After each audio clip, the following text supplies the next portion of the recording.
the death of the security question. Hi everyone, Leo Notenboom here for AskLeo.com. I got a very interesting and actually fairly frustrated comment the other day on one of my articles having to do with how Microsoft accounts can get easily locked out, if you will.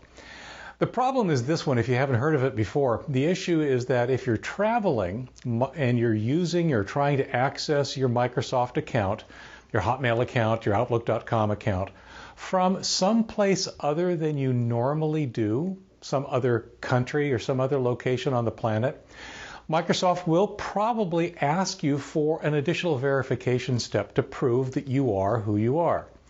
That additional verification usually takes the form of a text message sent to the alternate phone number you have on file with that account, or a message, an email message sent to one of the other email accounts, the alternate email address that you have associated with the account. The frustration is that, especially when traveling, many people don't have access to the text message or the phone that would receive the text message, or they don't have access to this other email account. They're counting on being able to use their Microsoft account while they're traveling. And as a result, without access to these alternate verification mechanisms, they have no way to log into their account. The frustration was simply this: why can't they just ask me a couple of security questions and let me get on with my life?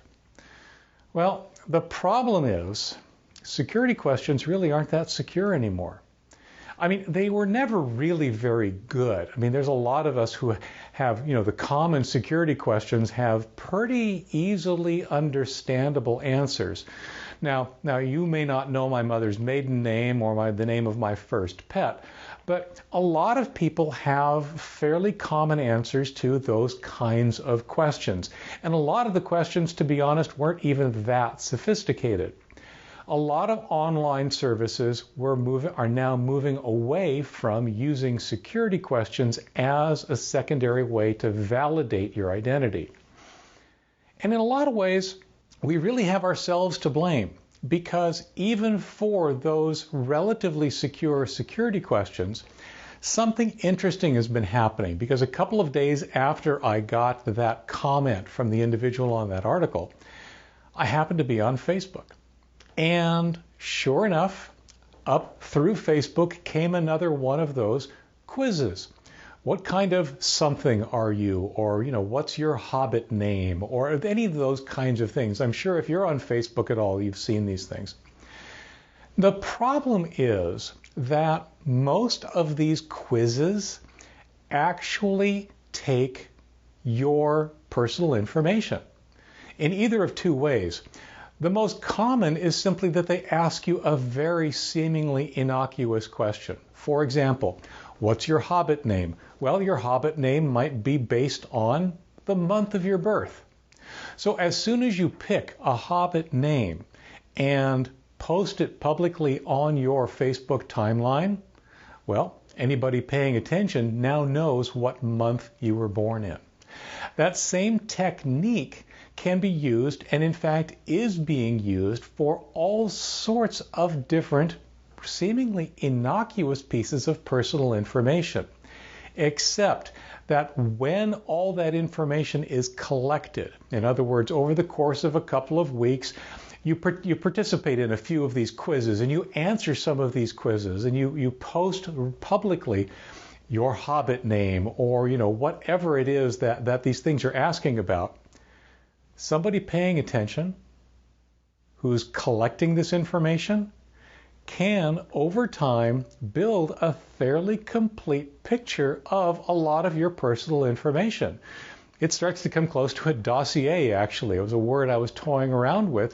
Seems a little bit strong, but when you think about it, simply answering these quizzes with information about yourself actually makes this kind of information public. And that's actually without even the Facebook app needing any special access. Just posting the answers to what kind of a whatever you are actually makes this information public to anybody paying attention. Now, of course, on top of that, there are Facebook applications that themselves, before you even can participate in the quiz, they actually ask for permission to access your Facebook profile. And of course, they can slurp up all sorts of data based on whatever it is you contain or whatever it is you've put in your profile. But the issue is that these seemingly innocuous quizzes and games and whatnot on Facebook and probably other social media sites, they can cause you to inadvertently expose a tremendous amount of information about yourself. It may be encoded. You may not know that Frodo means January, but there it is. They do. So that's kind of put another nail in the coffin of security questions and answers, because a lot of online service providers know that security answers and security questions, they were never that great to begin with. And with what's happening in social media today, the security is being eroded at a fairly rapid rate. They have to go to alternate means to confirm your identity. So what does that really mean for you? What should you be doing because of this erosion of the security question as a viable means of secondary identification? Well, for one thing, security questions are still in use. They're going away. They're slowly going away. I'm actually surprised at the number of accounts that no longer use them, but there definitely are accounts that continue to use them.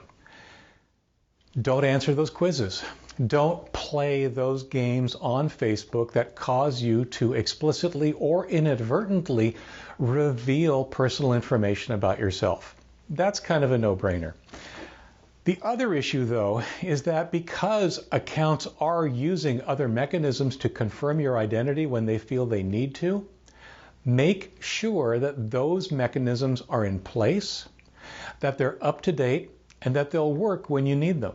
In fact, my recommendation is that for your most important accounts, your email accounts when you're traveling, your banking accounts, whatever it is, whatever accounts would concern you, use all of the available secondary mechanisms that they provide. If they provide security questions, great. Give them answers. A best practice for security questions and answers, by the way, is to have answers that have no relationship to the question. Your mother's first name may be Orange, and that is completely nonsensical.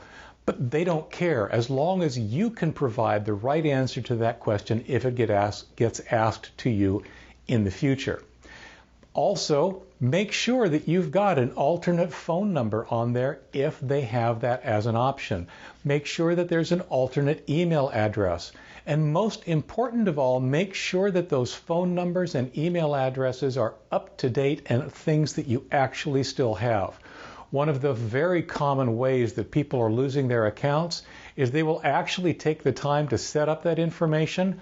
When they set up the account, life goes on. They lose that particular mobile number, they lose that particular email address, and all of a sudden they're left with no working alternate forms of identification for their primary email account.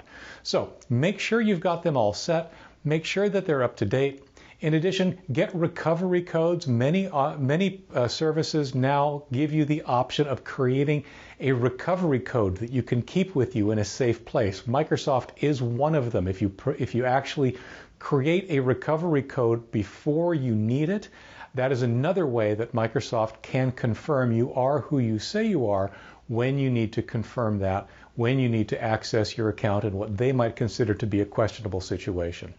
But the most important thing of all is just be aware that security questions may not be enough. Recovery information, however much there is of it on your account, needs to be there and needs to be up to date. And it needs to be something you can access when you're in a situation that might cause your primary account to actually want to confirm that you are who you say you are. So, as always, I'm really interested in what you have to say about this issue. Here's a link to this article on Ask Leo. If you're viewing this video anywhere but on AskLeo.com, come join us there. That's where the discussion is. That's where the moderated comments are. Until next week, I'm Leo Notenboom for AskLeo.com. Stay safe, have fun, and don't forget to back up.